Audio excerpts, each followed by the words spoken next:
MJ, dumating ka. May work pa ako. Anong kailangan mo na hindi mo matawag over the phone? Gusto ko sana mag-apologize personally. Sa lahat ng nagawa mo.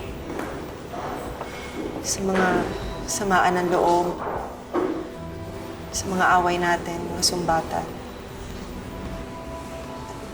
And I wanna thank you for bringing me to the hospital the other time. Ayoko na may kagalit. But I don't think may babalik ko pa yung dating friendship. Sana pwede naman kahit paunti-unti.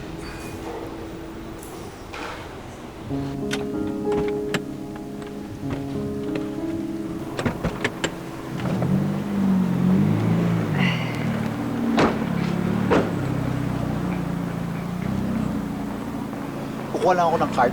Ay, sige po pa.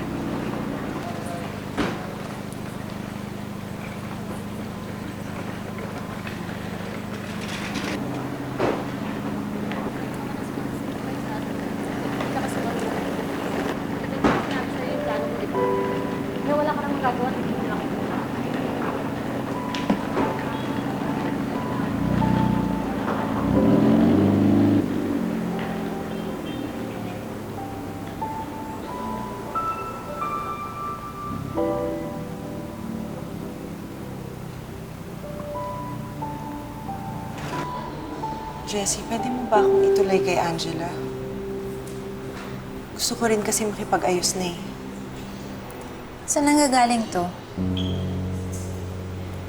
Itong biglang kabaitan mo at pagiging apologetic. Totoo ka ba? May nagbago sa akin simula nung nalaman ko na magkakaanak na ako. Gusto ko maging mabuting tao para sa kanya. I may not be able to change the past kung ano man nagawa ko, pero pwede pa rin ako mag-reach out at maging mabuting tao para sa mga taong nasaktan ko.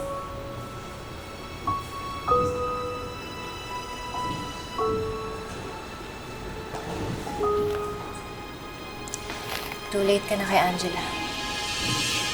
Malis na siya ng Manila.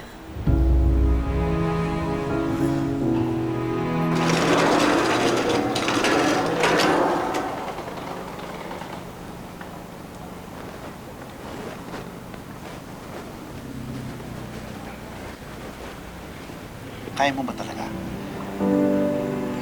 Kakayanin po, pa. Nalulungkot ako sa nangyari sa inyo ni Bernard, pero bilib ako sa tapang mo.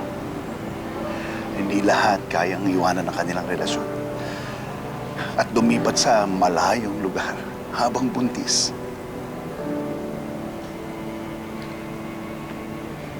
Sa totoo lang, hindi ko rin po alam kung tama ba itong ginagawa ko. Pero paninindigan ko po to para sa sarili ko.